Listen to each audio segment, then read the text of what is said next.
लोकमान्य नगरात प्लास्टिक मुक्त हनुमान जन्मोत्सवाची सांगता। परभणी येथील लोकमान्य नगरातील दक्षिणमुखी हनुमान मंदिरात दरवर्षीप्रमाणे यंदाही हनुमान जन्मोत्सव उत्साहात साजरा करण्यात आला। यावेळी आपली परभणी स्वच्छ परभणी फाउंडेशनच्या प्रेरणेनं प्लास्टिक मुक्त महाप्रसाद पंक्तीचं आयोजन करण्यात आले। महाप्रसादासाठी स्टीलचे ग्लास, वाट्या तसेच केळीच्या पानांचा वापर करून पर्यावरणपूरक उपक्रम राबवण्यात आला। या उपक्रमाद्वारे प्लास्टिकचा वापर टाळून पर्यावरण संरक्षणाचा संदेश देण्यात आला। हा उपक्रम विश्वस्त मंडळचे अध्यक्ष अशोक ठाकूर व सदस्यांसह फाउंडेशनच्या कार्यकर्त्यांच्या सहकार्याने यशस्वीपणे पार पडला असून या अभिनव प्रयत्नांचं सर्व स्तरातून कौतुक होत आहे। टाइम्स ऑफ महाराष्ट्र परभणी जिल्हा प्रतिनिधी प्रवीण चौधरी। इथे दक्षिणमुखी हनुमान आहे।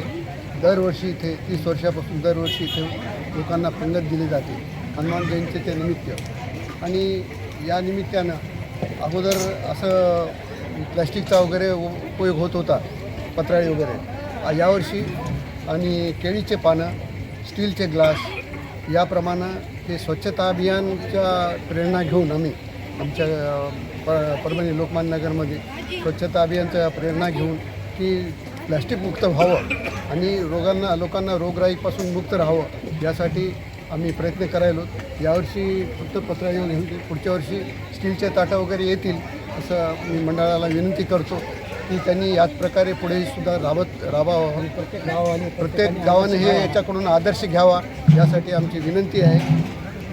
सुंदरराव जाधव, मी 1991 पासून इथं लोकमान्य नगरला राहतो आणि त्याच्यानंतर आम्ही इकडं ह्याच्याशी हनुमान मंदिराशी जुटलो। आम्ही ठाकूर साहेब, ते आमचे चपाटे, हे सगळे असं मंडळ, भरपूर सावकार कंपनी, आम्हाला बाकी परिसरातले सर्व लोक आम्हाला एवढं सहकार्य आहे, आजूबाजूचे सुद्धा। परंतु यावर्षी कसं ठरलं की बाबा काहीतरी आपण नवीन उपक्रम राबवावा आणि त्यातून कसं की हे प्लास्टिकच्या जे चाललेलं आहे, कुठल्या बी कार्यक्रमाने, लग्नामध्ये असो किंवा ग्रामीण भागामध्ये असो, हे भरपूर ते प्लास्टिक चालत। आम्ही असा निर्णय घेतला की आपल्या हनुमान जयंतीला यावर्षी प्लास्टिकचा वापरच करायचा नाही, मुक्त करून टाकायचं। कॅन्सर व्हायला दक्षिणमुखी हनुमान मंदिर लोकमान्य नगर येथे खूप स्तुत्य उपक्रम राबविण्यात येत आहे।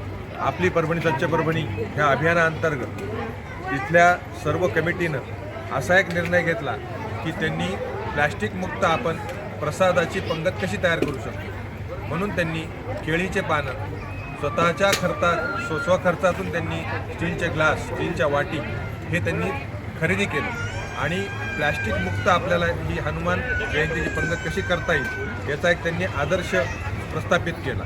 आणि त्यांनी आता पुढच्या दिवसाचा संकल्प केलेला आहे की आम्ही स्टीलचे ताटंसुद्धा घेऊन ह्या अनुषंगाने आम्ही पूर्ण हे सगळं राबविणार आहोत। त्यांचं म्हणणं असं आलं ह्या याच्यामध्ये की प्लॅस्टिकमुळं बरीचशी रोगराई वाढत आहे।